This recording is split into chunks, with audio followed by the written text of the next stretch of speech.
This is Louie with Rush Hour Ag. Leave your message after the tone. Hey, Louie, it's Elliott Henderson. Can't wait to tell you about rolling down the back road, truth riding with the dust, talking agriculture policy with people you can trust. From the field to the Capitol, we're breaking it down. Real talk, real issues from a real farm town. Every hour's rush hour when the work won't wait, so we're cutting through the noise and setting things straight. What's your rush today, Elliott? All right, everybody, welcome back to Rush Hour Ag. We are still in Decatur at the 2025 Farm Progress Show, and we have a repeat guest right now, and excited to talk to her about where the Iowa DOGE has been going, where it's headed, and how it's got where it's at so far. Her pretty color coordinated for here too. She is. Yep, got the green and white. Put the Sukup green PMS 348C, I believe, is the color code of it. So Okay, I see it's even on the side of your cap now. it is. Yeah, It cool. is. Do you do an golf outing back home? We do. Do you? We do an employee one and then also a vendor one, and Rachel won the longest drive. I've just been aware that my daughter Rachel won the longest drive at the Sukup golf outing. And how many women were in that? Oh, one, you say? No, there's more than one. More than one. But I didn't play in it either. So next year we'll compete. Oh, okay. Was it just you? Oh, there was only one. Well, you don't have to tell that part. That's what I said. Yeah. I had the longest drive. How many people are driving? Well, I was the only one there, but it was the longest. Got on a T-box. Yeah, there you go. Well, Emily Schmitt, welcome back. Thank you for having me. Yeah, A little sure. bit has happened, but Yeah. great weather here at the Farm Progress shows. That's for Boy, sure. it's no joke. Beautiful weather. Not too hot, not raining. I think it's the best weather we've had in. I've never been to one of these where it's been this nice. Yeah, no, not at all. It's perfect. Mm-hmm. But yeah, you've been busy. You've been a busy girl. A little bit. It's hard work and a lot of time, but dedicated to it. And if anything that I say yes to do, I'm going to do it all the way through and all the 120%. Yeah, well, that's for sure. You've been doing that, and we should emphasize that the whole DOGE idea is just that. It's ideas. Yes. It's not legislation. It's not set in stone. Yeah. It's not. It's just what we were talking earlier about, some different inventions that I think are great. And Well, you said good, and I said, well, they could be great. there you go. Yeah, but she also said you ain't gonna get paid for them either. Well, I just want to. I'll have my name get put on it somewhere. I said ideas are different than patentable. That's right. That's true, but it's like throwing mud at the wall. Some of it might stick, some of it might fall off, but at least you're trying. No, and that's, the reason it was called DOGE is because that was the word that it is. And even though it says Department of Governmental Efficiency, it really is appointed Iowans that have been asked to get together and look at where government is at and where business is at, and maybe some of the changes that are different between the two, and give recommendations. And that's what we've been doing throughout the process. All right. So How many meetings have you guys had so far then? So we've had 3 public meetings with the full task force. Okay. So the governor put together a full task force, but we have 3 different groups. Yeah. And- So there's a process involved in it, and I'm not sure that when I see some of the content out there about DOGE, I don't think people really understand how the process really works. I think Right. there's a misconception there. So I'd love it if you kind of help fill me in on how I can do a better job at teaching people the process. No, thank you for that. And first meeting, we said this is the outlay of it. The purpose is to look at the different, where there's not parity between government processes and business processes. And really we've looked at it effectiveness, not necessarily of just cutting waste, time, money. It's how should the government process be? Because ask any of your IT department, bad data in, bad data out. Let's look at and get the right process first. And then we had, over 5,000 submissions on a website portal for ideas. We said, Iowans, give us your ideas. So the first meeting to the second meeting, it was listening. The second meeting, we said where we were looking at. So there was some learning involved. And even with some of the recommendations throughout the process between June and August, the next one was learning even more of what those recommendations were, what Iowans were saying, and one thing that was brought up in June was consolidation of counties. And, we heard that how to do it would be very difficult. Everybody's always known that. And so we shifted to a shared service. So it could be multiple counties together, sharing the services. And we heard stories, like one of them is emergencies. Is the county that you're in with the emergency, will they have enough resources? Sometimes if you think about the county next to you, might be better to respond so that you can take care of the emergency within your own. So there's lots of stories and lots of good examples of that too.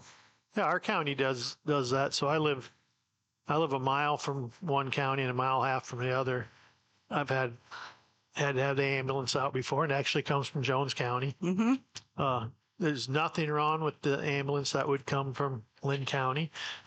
The difference is about 15 minutes. Yep. I'm just closer to and that's where our local fire department contracts with that one. In fact, they contract with two different ones. If you live on one side of the little town, you get one. And if you live south, you get another one. But both of them are from a different county. Yeah, and as a manufacturer in rural Sheffield, Iowa, we lost our in-town ambulance, and so it's always been big for us to, we pay for our EMTs to get certified, and then we make donations for the different emergent services because, like you said, 15 minutes is a long time when these things happen. Yep, that's for sure. So like, what's next then in the process here? Yeah, so next steps, our last meeting is September 15th. So on August 6th, we put out 45 different ideas, and there was 14 different themes. And so there's 3 different subgroups, and throughout, when you're looking at efficiency and effectiveness of government, it's a complex issue, I would say. And I don't so, know that there's probably anything more complex than that. right, and more personal too. Right. I mean, we all are part of it, and no matter what, it's going to affect us. And so the next thing is September 15th. Right now, we're looking at the recommendations that we heard more feedback in August, and we're listening on that. We've been talking with our different subgroups, and ultimately, each subgroup. So the first one is return on investment. So that subgroup did different recommendations regarding the shared services to allow different things throughout the county. Then we have leveraging IT, so getting that AI and automation put in, but ultimately having a centralized data set and operating system is key to most of the recommendations. And the recommendations of the leveraging IT, that's not innovative recommendations. All of those members said that's just to get up to where business standards are for technology. So, I mean, if we're going to be funding the government and we want it to run effectiveness and efficiently, let's get it at least to business. And then the last one is workforce training. So that one, how do we deploy services and training dollars so that businesses and Iowans can be trained and really upskill? So part of the gap for the workforce one was we really need to be changing some of the upskilling process because technology changes. That means processes change. That means people have jobs that are staying longer than other generations before. So we need to upskill that. So that'll be put in. Each subgroup will do their report to me as chair, and then we'll review it and then hopefully adopt all 3 subgroup reports, and I'll put it together in a report and hand it over to the governor. And it is just recommendations. Mm-hmm. So there's obviously a filter in between.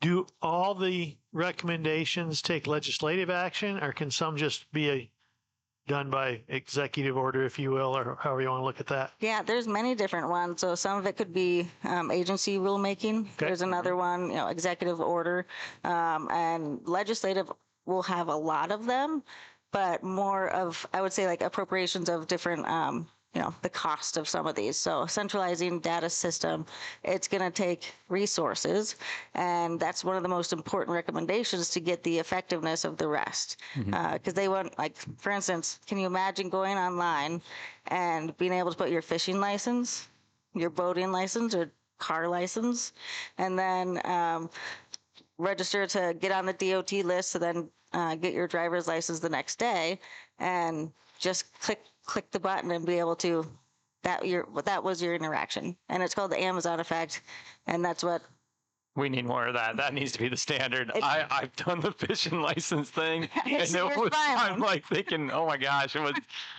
I don't know. I was probably trying to multitask when I was doing it Yeah. too. So, but it should be the Amazon Yes. that you're talking about. It should be to that standard. And that's where everybody is saying it's going to be going. And so, how can we get there? Because we're investing this money as taxpayers, all of us, and why should we allow the expectation that the interaction with government is dreadful? I mean, and Grandpa, he used to always have a pocketbook in there. So in there, he would keep all of our like social security numbers, birth dates, and it was because when we went to Okoboji, he was going to go get fishing licenses for us.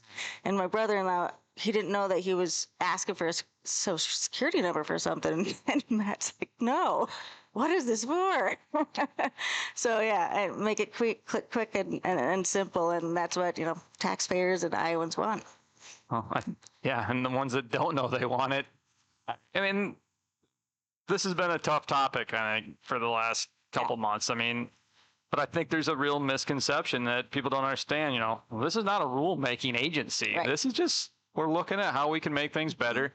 And, if all you get done is update the fishing license thing, that'd be a win. Right. But I think you guys are going to do so much more than that. When you got this many topics that you're working on, Mm-hmm. it's going to gain traction. People are going to be happy at the end of the day. Yeah, and we're tasked with taking some strong looks at what government has been doing, because business changes rapidly. How we go from getting a podcast in our booth versus what we used to have before. So we need to be able to keep up with that with government. And part of the recommendations are so that we could be keeping up with it and sustaining this efficiency, because we can't just cut this program. That's not what the governor asked us to do, is look at the process so that these changes can be all the way on through the future too. Yeah, and 5,000 ideas, recommendations. Yep. This is by the people for the people. Yeah, and even from then, we've had people just in person. They said something, so I quick emailed, and got those type of ideas in too. And really, it's we are an ecosystem when we are, whether it's involving ourselves in the community or at our businesses or at our churches, and we need government to work with each other so the different agencies really have that ecosystem like we do at work, to really raise the effectiveness, but also awareness of what's going on. That'd be really nice if you could get government agencies to work together. As farmers, I don't know about you, but I'm on a list of, I can't even think of his name, but he comes every year and asks a lot of questions about the farm, that between the FSA office and my Yep. crop insurance, they have all the answers already, Yep. but evidently they don't talk. Yeah. But that really burns me a little bit, because they're wasting my time to get information that they already have. Yep.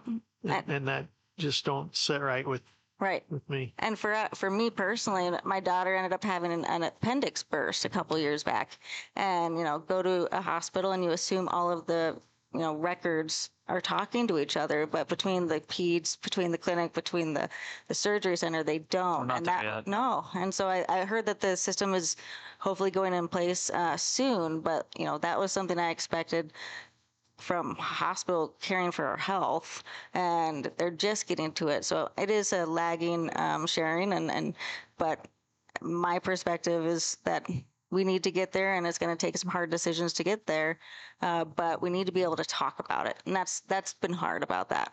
Well, and you were a representative, I mean, just my last year being as busy as I have been down at the Capitol, and I think about our elected officials. Mm-hmm.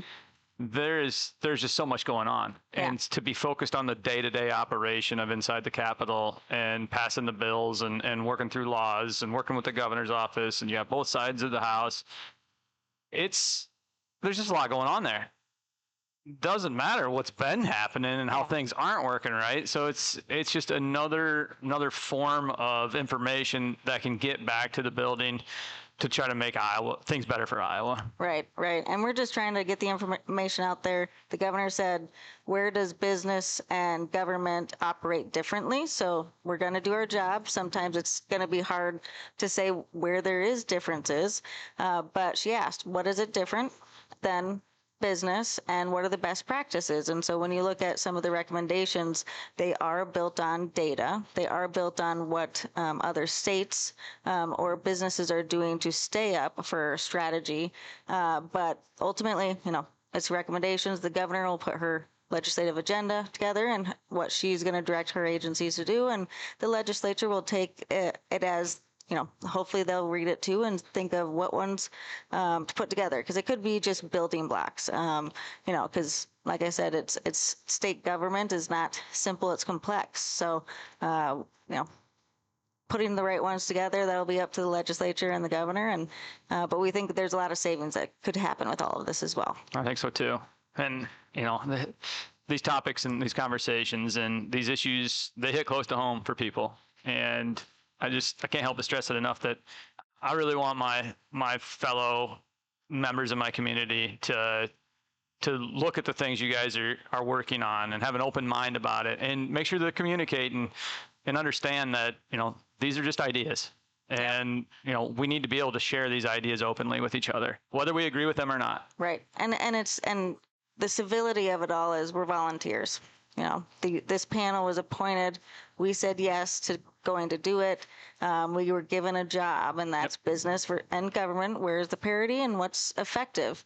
And, I just hope that, online it's really tough for it to be, you can hide behind a computer and type something, but the facts are listen, look at the recommendations, and just know that anywhere we go, whether it's trying to figure out where you're going out to eat, whether you're trying to make a strategy decision of where to acquire, where to build, it takes talking, it takes brainstorming, and these might be the start of a solution that we haven't seen before too. So they could take this and say, well, what if we tweak this, this, and this? And it's a starting point, but hopefully it gives a launch pad to be able to get some major sustaining effectiveness and efficiency into the government. And most of the time when you talk about changes, I've always said that 85% of the people don't like change and the other 15 can't stand it. Yep. And it doesn't matter what's on your list. Someone that it affects isn't going to like it. That doesn't mean it's a bad thing. Mm-hmm. It just means that they don't like it, partially because it's change and partially because mostly it's because it's change. It's just like sharing efficiencies. I know we talked about this when you were on last time. One of my first bills was to combine counties. Yeah.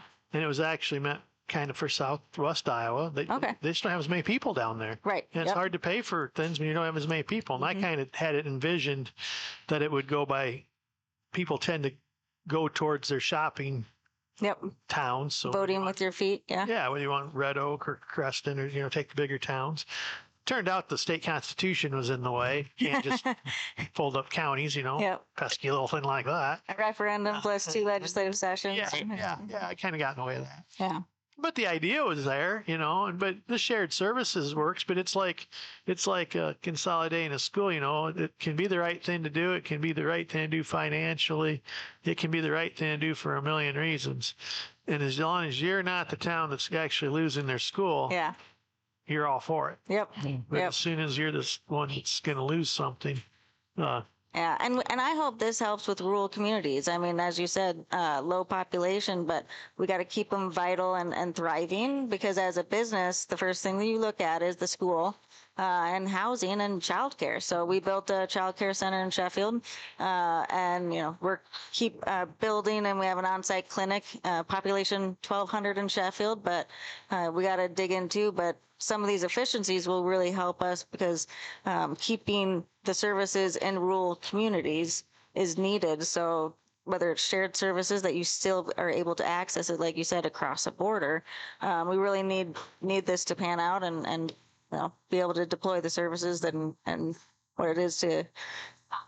In Sheffield, I'm curious about a little history about your business. So obviously it's in Sheffield. Yep. But how far out do you go? How many other communities or miles, however you want to say it, does Sukup affect by hiring? Yeah, we used to say 9 counties. Then we added Clear Lake, and that's 13 then what we draw from. But I think we're almost up to a third of the counties in Iowa now with our Ames office and our Okay. Des Moines. But I'll look up the stats here. But when you look at how many counties we pull from, they're mostly rural counties. But just focusing on the Sheffield area, because it's pretty rural up there. That's a big deal. And especially, you know, sharing gets to be less of a deal if you already are going there. Yep. Anyway, Yep. you know, I am a firm believer that people shop, however did you say, with your feet? Vote with Yeah. the feet. Vote with your feet. Yeah, Mhm. yeah. So, well, it's exciting to hear about what you've been doing and where it's going, and we hope to have you back. And Well, I'd like to thank you for coming on the show again, and thank you for all the other volunteers involved in this. You know, I do think what you guys are doing is the right thing. Get Thank this you. information out to people, and I appreciate you coming on the show here today to kind of recap where we're at and make sure that we're getting the information out there to people. yeah, that's important. And I think, like we've said 3 times, I just want to reverberate it one more time. Everything you did was recommendations. It's nothing more than that. People can act on them or they can not. And we elect our legislators and our governor to, you know, take those, whether it was just someone calling their office or from this task force, the recommendations, and everybody's, you know, wants the best for Iowa. Yes, ma'am. Well, thanks for coming. More importantly, thanks for putting this podcast studio up for Farm for Profit. Yeah. They're gracious enough to let us at Rush Hour Ag share it. So, Well, thank you for having me, and hopefully we can do a wrap up after the last ones too. Yeah. sounds good. She might have to rush on back this time. Yeah, you have to rush on back. So, but if you're listening, rush on back for another episode of Rush Hour Ag. Thanks for watching. Thanks, Emily. Thank you.